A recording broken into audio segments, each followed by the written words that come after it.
Every January, millions of people make promises they'll break by February.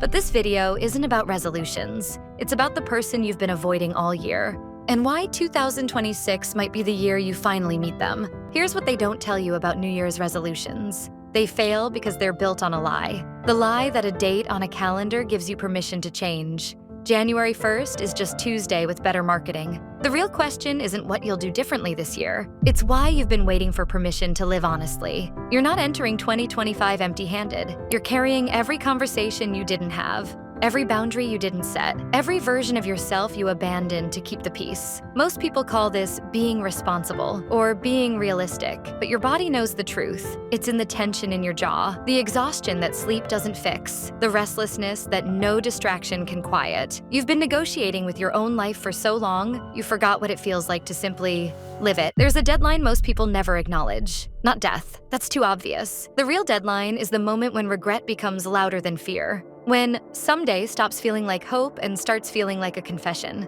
Psychologists have studied this. They call it the collapse of tolerance. It's the point where the pain of staying the same finally outweighs the fear of change. And here's what nobody tells you. That moment doesn't announce itself. It whispers, in the shower, on your drive home, at 2 a.m. when you can't sleep. So why haven't you moved yet? It's not because you're weak or lazy or broken. It's because you're caught in what cognitive psychologists call the comfort paradox. Your current life might be suffocating you, but it's familiar.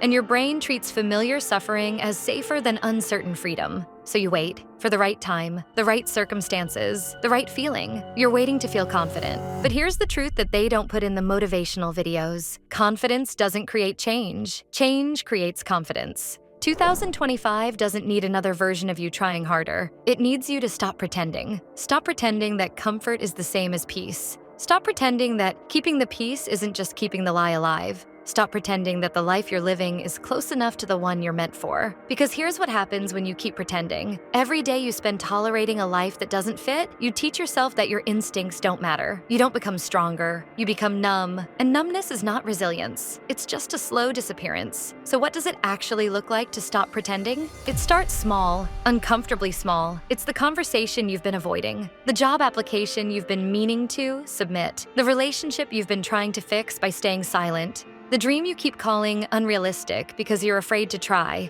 The first honest act isn't heroic, it's terrifying. Because once you take it, you can't unknow what you're capable of. You can't go back to pretending you didn't have a choice. And this is where most people quit. Not because change is too hard, but because honesty comes with grief. When you finally start living truthfully, you see how long you waited, how many years you spent performing a life instead of living one. That grief is not a sign you made a mistake. It's proof you're finally awake. Most people spend their whole lives avoiding that feeling. They stay in relationships that ended years ago, jobs that drain them, cities they've outgrown, identities they've outperformed. Not because they want to, but because grief feels like failure. It's not. It's the price of self-respect. But here's what happens after that grief. Something quieter, steadier.